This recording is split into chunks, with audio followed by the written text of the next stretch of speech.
Napanood ko lang din to sa TikTok. Kaya gagayahin natin. Hanap lang tayo dito ng pentel pen.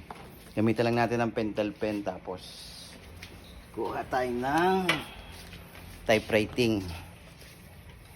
So may pasasagutan natin sa kanya kung ano yung... Pero ibang... Ano naman.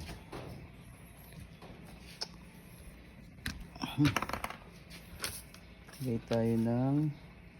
Madali lang ipapahulaan natin.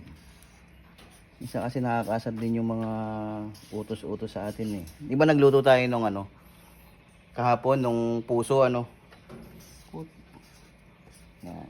Nagluto tayo ng puso tapos hindi naman pala gusto. Yan.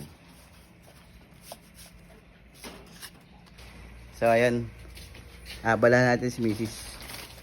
Kuha lang tayo ng 100 pesos. Pang price. Guys, ito lang gagawin natin. Then, may challenge ako sa iyo ha. May challenge ako sa iyo. Ano yan? Huhulaan mo lang yung... Alam mo yung pinuhin nyo? Oh. Huh? Alam mo yung pinuhin nyo? Sige. Pag nahulaan mo... Teka. Pag nahulaan mo... May 100 ka ha. Sige.